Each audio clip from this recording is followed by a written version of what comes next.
Okay, so it's time to start cutting and chiseling our rebates out.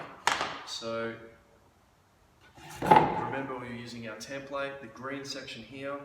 This is the bit that's going to go missing. We've already marked it and our sides, because we're just working on our sides at the moment. The first bit is to cut. So we're going to cut it the same way that we cut the pieces to size, except we're only going to cut halfway to where our line is. We had to be precise before, but we're going to be precise now. So do you remember when we measured these, we traced it? That means that the 12 mil, so the thickness of this, is actually on the inside of that line. So theoretically, if we were to cut it perfect with a laser, we'd still see that line because we traced it on the outside with our sharp pencil. So just keep that in mind when you're cutting. You want your saw to be on the waist side of that line. So I might even take it out of the glass, I don't know how much it is. Move it over a bit. Remember, pull back. Take your time getting it right. Can you see that a bit better? I'll do it a couple of different ways. But take your time getting it right, because if you don't get it right, it takes a lot longer to fix. And you don't want that. It's just a pain. And to be honest, usually students that finish first have got the better work. And it's not because they're better at cutting or anything. It's just they took the time when it was important to know what was going on. So basically, I'm just pulling this back.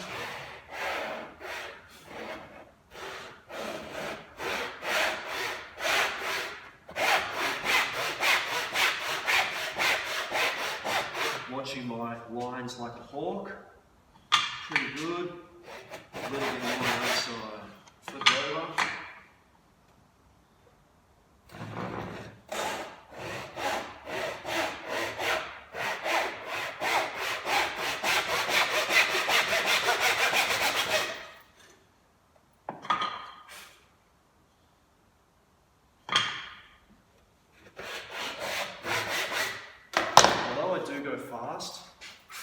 Faster is not necessarily better.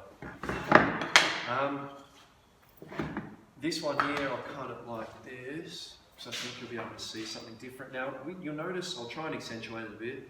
I put my thumb here because the saw's up against here, but there's nothing kind of holding it here. So if I put my thumb up off the saw, off the teeth,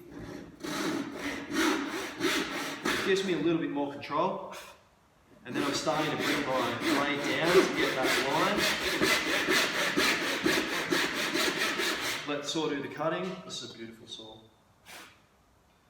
And that's that. And this one here.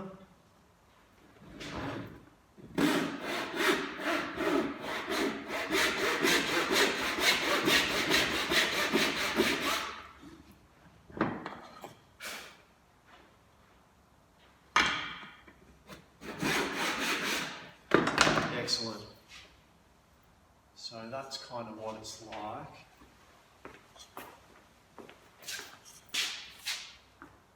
So you can see there, so let me focus this thing. Yeah. That's it there. It's a tiny bit over. It's all right. And this one here, it's pretty much on point. So that's good. You don't want to go too far over, and you definitely don't want to go under. So I'd rather you just be a tad over than be under. All right, the next step, you need the glasses on. When you have a chisel, you and everyone on your table needs to be wearing glasses. I've seen, even today, before, people using the chisel, bits were flying. And it's not like people's being stupid on the chisel. It's, you'll see, when you hit down, the bits just sometimes come out. So always, when you're on the chisel, eye protection. Now, grab the mallet out. The flat side is the good side, so put the flat side on the side you want to keep. It's kind of like a cricket bat, it's the side that you use. The tapered side goes on the side you want to get rid of. So we're going to hold it straight up and down, like 90 degrees. And on my line, I'm just going to tap it. Usually I like to go all the way along and put a line across. But you'll notice that it actually starts to break away, even though I'm not hitting very hard. When you put a line across, you kind of, how do I say, you're just telling it where you want it to break, which is important. So I'm just going to do this last bit by hand. Now when you're using a chisel as well, it's important to remember that you have two hands on it. Either two hands on the chisel or one hand on the mallet, one hand on the chisel. One of the issues that I see with students when they hurt themselves, if they hold their work and they try and chisel at the same time, and obviously it never ends up great. So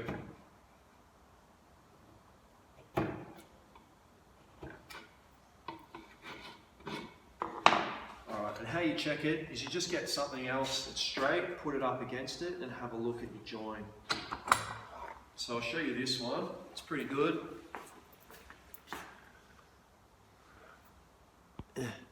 Is that focused? So there's not much of a gap there. It's just a tiny one down here, just because a little bit of that. So I could grab a little bit of sandpaper. Another thing that you can't see from that angle is that it's pretty much flush, see? That's exactly what you want. So it's telling me that I'm doing right. And if you have a look, you can still see that pencil line. Can you see that? You can still see that pencil line. So this is good. If for some reason it doesn't work out like planned, like you go to put it on there and it looks a bit like a mountain range in between, or for some reason you can't seem to push it up, the best thing to do, there's two things you can do. You can get a file and you can use your file to make this more flat. You just have to be careful that you hold the file flat and not at an angle, because otherwise you'll do the corner and you don't want to do that. The other thing that you can do is grab your chisel again and just take off that inside bit. So just this bit here, I'll draw a bit of pencil. Don't touch the outside, but just in here. So see how the outside is still not touched, but the coloured in bit is the bit you take out more with a chisel, and then keep putting it on and see what it looks like. Or this is a real cheap way. So our pieces are going to go together like this, all right? And if for some reason there's a big gap there, what you can do is actually take it out of this bit. What I like to do is just draw some lines on it like this. Again, don't touch the outside because you'll see that. But the inside you can do whatever you want because no one will see. So see this bit here, I'll colour it in. That bit, take it out with a file. So I'm facing it just towards me, and on a 45-degree angle with my file, I'm just going to take some of it out.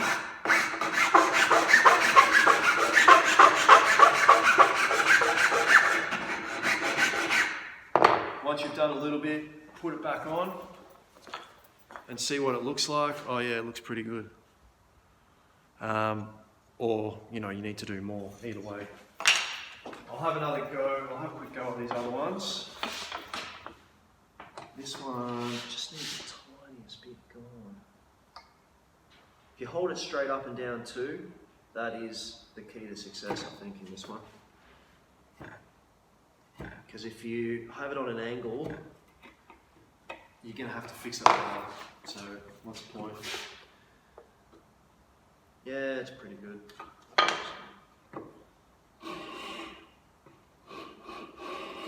That's me just filing it to get it right. Excellent. Alright, next one. If you want to see how good you are, alright, the way that you tell is by how big your bits are here. You can take that off in one, bow my hat to you.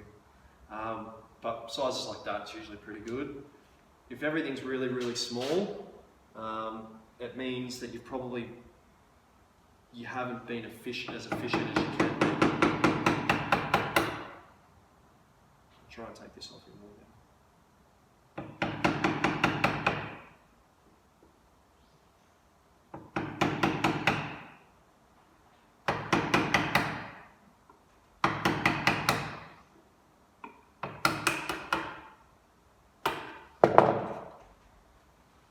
If something like this happens, where it looks like it's all coming off, but it's not off, what that means is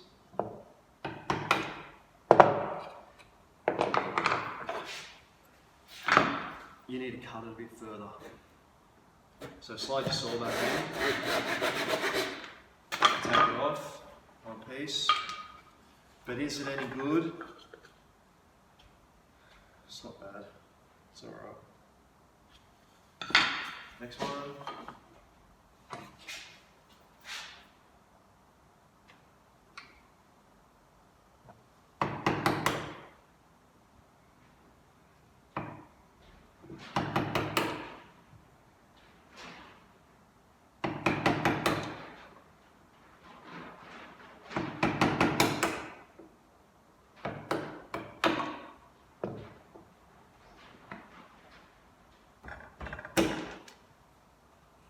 That one's probably not as good.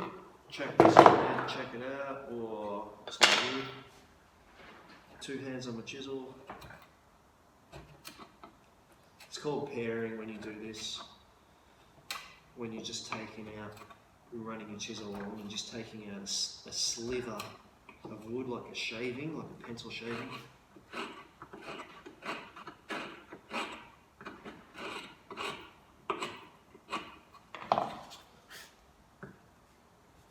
And I'm not deep enough either.